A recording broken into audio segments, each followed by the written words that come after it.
We spent a lot of time watching YouTube videos about Morocco before we traveled there. We couldn't help but notice that most of these videos are made by reasonably young people. So we decided to make our own. We're not young, but we decided to travel for a month with backpacks and only the vaguest idea of where we were going. So welcome to our traveling series, where you can watch short, to-the-point videos showing each place that we went to. Enjoy!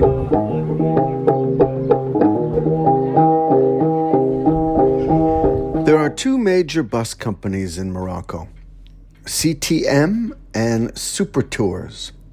CTM tends to be found in the more larger towns and cities, while Super Tour buses appear to go just about everywhere. CTM buses are of slightly better quality, but not massively so.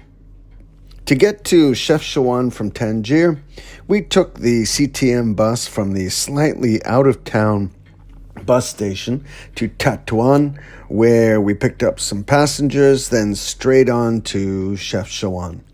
The bus was comfortable and easy.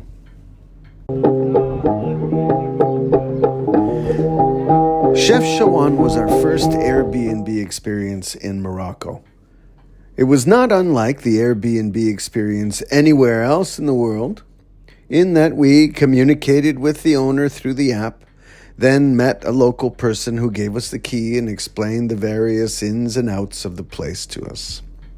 It was well located, with a relatively short walk to everywhere that you would want to go in this town. Was the Airbnb option better than just getting a normal hotel or riad? Well, that's hard to say.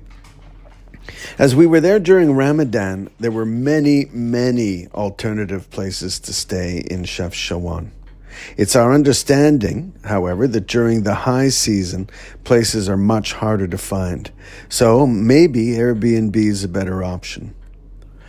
Our place cost 58 Canadian dollars a night. We spent 4 nights there. It was very comfortable with a great kitchen, a fantastic bedroom, and a beautiful terrace with a great view. Importantly, it had a washing machine, which we really needed at this point in the trip. There are good restaurants all over Chefchaouen serving excellent local Moroccan food. There's even a Chinese restaurant a little ways out of town, should you have a craving for something other than tagine. You'll find many restaurants in the central area near the Casbah, with guys who come up to you with menus pleading for you to eat in their restaurants. Most of these guys are pretty funny. We found the food here hit and miss, but the competition is heavy, so prices are low. Eating in this area is also great because you can people watch, and every once in a while there's some entertainment in the square. Also in Chefchaouen, you'll find some excellent cheese and endless baguettes. Overall, the food's great here.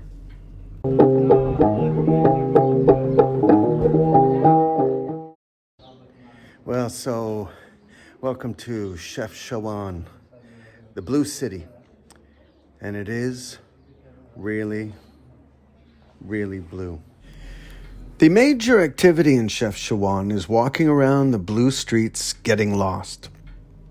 Make sure you have your camera ready, because this is a very photo-friendly town. Another very popular thing to do here is to catch the sunset in the Spanish mosque up the hill. We absolutely suggest doing this because the views are incredible. It's an easy walk. You might want to check out the old Casbah in the center of town. The online reviews advise against it, but we really like this place. There's a relaxing garden, a strange and fascinating prison, and best of all, a tower with great views of the town. Don't believe everything you read online. Although very touristy, Chefchaouen is a mellow place. For us, it was a perfect town to relax for a while, recharge our batteries, eat, and get lost in the color blue. It's well worth 3 or 4 days and was easily one of our favorite places in Morocco.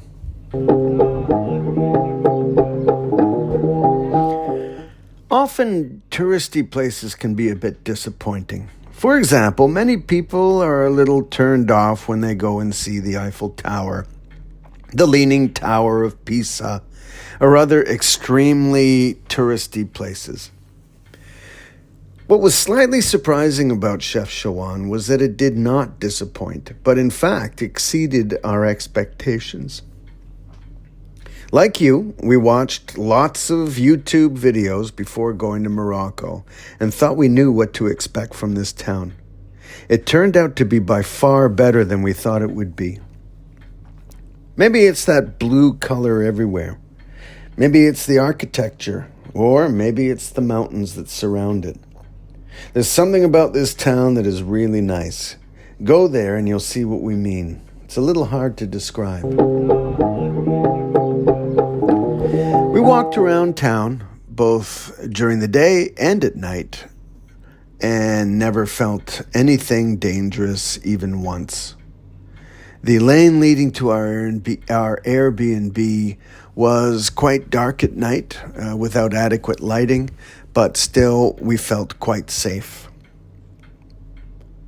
One thing you might notice in Chefchaouen is that there are quite a few people both smoking and selling hashish. It appears to be largely accepted here, and there is a long history of travelers enjoying a little puff or two.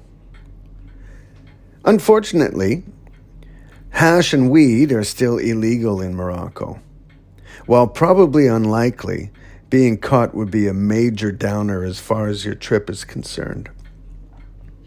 Particularly for Canadians who enjoy complete legality in this area, it probably doesn't make a lot of sense to smoke in Morocco. So our advice is to take a little break for a while, clear out your lungs while in this country. You could smoke a ton of it without any problems when you get back home. And so a trip to Morocco would not be complete without spending some time in Chefchaouen. It's one of those rare magical places that everybody needs to see at least once in their lifetime. And just think of all those Instagram opportunities.